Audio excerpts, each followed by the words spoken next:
बहुत पुरानी बात है। एक सम्राट था, ययाति।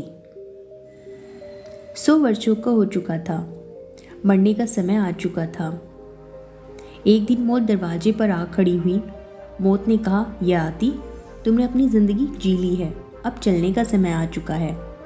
ययाति बोलता है, अभी कहाँ, अभी तो कुछ जिया ही नहीं, अभी तो मेरी कुछ इच्छाएं पूरी हुई ही नहीं।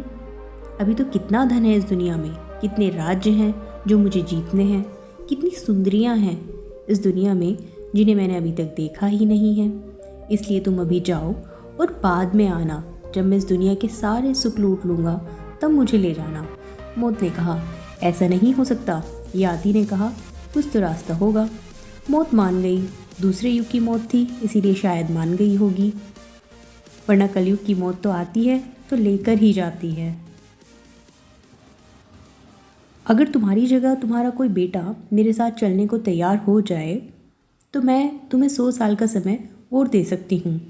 ययाति ने अपने सारे बेटों से पूछा, सबने मना कर दिया, लेकिन जो सबसे छोटा बेटा था उसने कहा, पिताजी, जब 100 सालों में आपकी दुनिया से तृप्ति नहीं हुई, आपको सुख नहीं मिला, तो मुझे भी नहीं मिलेगा। मैं क्यों 100 सालों तक संघर्ष करूं, जब अंत में जाना ही है। तो इसीलिए मैं आपकी जगह मौत के साथ जाने के लिए तैयार हूँ। वह मौत के साथ चला गया।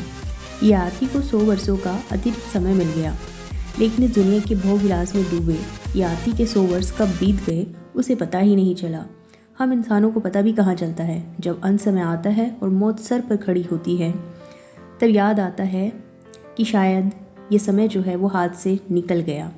ययाति के साथ भी यही हुआ। जब उसने मौत को सामने देखा तो कहा, तुम फिर आ गई, मेरे 100 साल पूरे हो गए।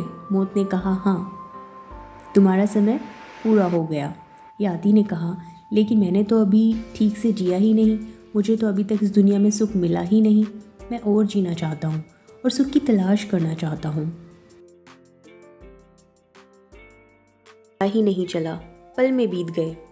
तब तक उसके 100 बेटे और पैदा हो चुके थे, नई नई शादियाँ हो चुकी थी। फिर मौत ने कहा, तो अब फिर किसी बेटे को भेज दो। और ऐसा चलता रहा। कहा जाता है कि ययाति 1000 साल जिए थे। ऐसा कहते हैं कि 10 बार ऐसा हुआ। कहानी बड़ी प्रीतिकर है। 1000 साल का हो गया था ययाति, तब भी मौत आई और मौत ने कहा, अब क्या इरादा है। ययाति हंसने लगा। उसने कहा, अब मैं चलने को तैयार हूँ, क्योंकि ना तो मेरी पूरी इच्छाएं हुई हैं, वो वैसी की वैसी अधूरी की अधूरी है। मगर एक बात साफ हो गई है कि कोई भी इच्छा कभी पूरी नहीं हो सकती। मुझे ले चलो, मैं ऊब गया हूँ। यह भिक्षा पात्र भरेगा नहीं, इसमें तलहटी नहीं है, इसमें कुछ भी डालो यह खाली का खाली ही रहता है। ये जो इच्छाएं हैं ये हमारे शरीर को बांधे रखती हैं। मन से बंधी हो तो संसार भी हमें ऐसा ही लगता है। न शरीर न मन तो ऐशना नहीं रह जाती, जीवन ही रह जाता है। शुद्ध जीवन, खालिश जीवन, शुद्ध कुंदन, वही निर्वाण है, वही मोक्ष है।